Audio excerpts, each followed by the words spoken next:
Pacific. It's the responsibility of a great nation, and we are a great Yeah. nation. So Democrats, answer this for me. I mean that. The rest of the world looks to us. This bill is supposed to secure our border, but he is yet to talk about securing the border. He's talked about funding the Ukraine and helping our allies overseas. Explain to me, Democrats, why are we supposed to believe that this bill is going to fund security for the border, which Biden can do right now by signing executive orders to send personnel down to make sure we secure the border,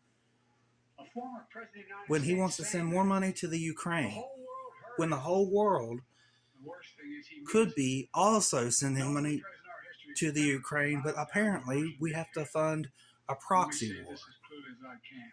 I never will. For God's sake, it's dumb, it's shameful, it's dangerous, it's un-American. When America gives us word, it means something. When we make a commitment, we keep it. And NATO is a sacred commitment. Donald Trump looks at this as if it's a burden. When he looks at NATO, he doesn't see the alliance that protects America and the world. He sees a protection racket.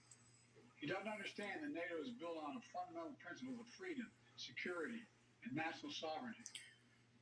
Because for Trump, principles never matter. Again, Democrats, you say that Republicans do not want to fund the security bill. Well, don't take it from Republicans' words. Take it from Biden's words himself. He's telling you what is all is in the bill. Article 5 has only been invoked once, just once in our NATO history, and it was done to stand with America after we were attacked on 9/11. We should never forget it. You know, our adversaries have long sought to create cracks in the alliance. The greatest hope of all those who wish America harm is for NATO to fall apart.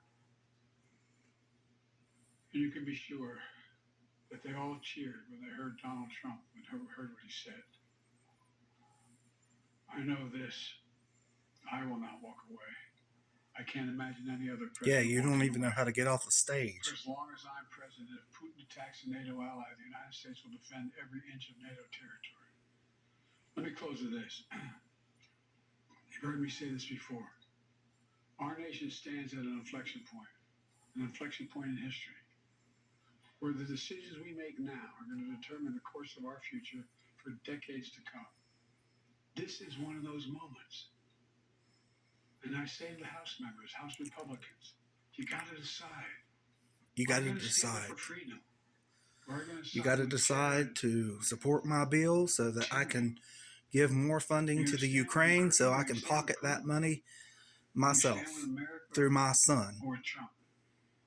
Republicans and Democrats in the Senate came together to send a message of unity to the world. It's time for the House Republicans to do the same thing. To pass this bill immediately. To stand for decency. Stand for democracy. To stand up to a so-called leader hell-bent on weakening American security. And I mean it sincerely. History is watching. History is watching. In moments like this, we have to remember who we are. We're the United States of America. Remember this, Democrats. There's nothing beyond our capacity. When they make the argument that Republicans don't want to support this bill, it's not for border security. It's for these reasons.